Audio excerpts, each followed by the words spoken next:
प्रश्न है किसी एपी के चौथे और आठवें पदों का योग जो है कितना है, 24 है। तो यहाँ पर इस कथन को तो पहले हम लोग सॉल्व कर लेते हैं कि चौथा पद और आठवां पद जोड़ने पर कितना आ रहा है, 24। ठीक है। और दूसरी बात कह रहा है कि छठा और 10वें पदों का योग है 44। तो इसको यहाँ पे लिख लेते हैं, यहाँ पर इसको रेफरेंस से कर लेते हैं कि छठा और 10वां पद जोड़ने पर कितना आएगा, 44। ठीक है।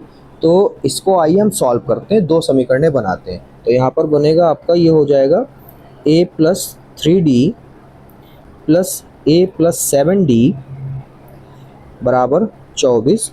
तो ये हो गया a + 3d + a + 7d बराबर 24। ब्रैकेट को ओपन किया। ठीक है। तो ये a और a, दो a हो गए और ये हो गए आपके 10d = 24। दो कॉमन हो रहा, दो कॉमन कर लो।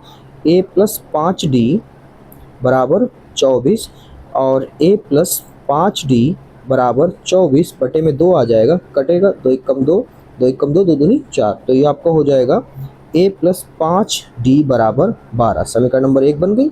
ऐसे समीकरण नंबर 2 बनाते हैं। तो ये हो जाएगा a + 5d + a + 9d बराबर 44। अब इसको प्लस कर लेते हैं, एक और एक 2a हो गए + 5 और 9 14d हो गए बराबर 44। दो कॉमन कर लेते हैं। तो यहाँ पर a + 7d बराबर 44।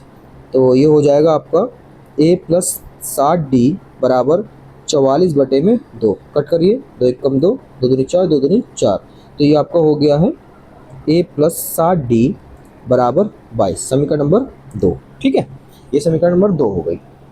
अब क्या करते हैं, विलोपन विधि लगाते हैं, a और d निकालते हैं। ठीक है। क्योंकि क्वेश्चन में कहा है कि एपी के 3 प्रथम पद निकालो, a, a2 और a3 निकालना है आपको। तो यहाँ पर हम लिखेंगे कि समीकरण 2 में से समीकरण 1 घटाने पर। ठीक है। तो समीकरण a + 5d पहले तो हमें लिखनी होगी समीकरण 2। तो a + 7d बराबर 22। तो ये a + 5d बराबर 12, चिन्ह बदल लो। तो ये तो कट गया, तो 7d में से 5d जाएगा, बचेगा 2d बराबर, यहाँ बचा 10। तो d बराबर आपका आ जाएगा 2 × 1 = 2, 2 × 5 = 10, तो 5 आ गया। ठीक है। d बराबर कितना आ गया, 5। अब d का मान समीकरण 1 में रख देते हैं। तो यहाँ पे लिखेंगे समीकरण 1 में d का मान रखने पर ठीक है। तो समीकरण 1 जो है वो आपकी है a + 5d बराबर 12। तो a + 5 × 5 बराबर 12। तो a + 25 बराबर 12। तो ये हो गया a बराबर 12 - 25। तो ये हो गया a बराबर -13। कितना आया, -13। ठीक है। अब यहाँ पर हमें जो है कहा है कि एपी के 3 पद ज्ञात करो। तो यहाँ पे लिखेंगे अतः एपी के प्रथम 3 पद। ठीक है। तो a बराबर, तो a1 बराबर a ही होता है। ठीक है।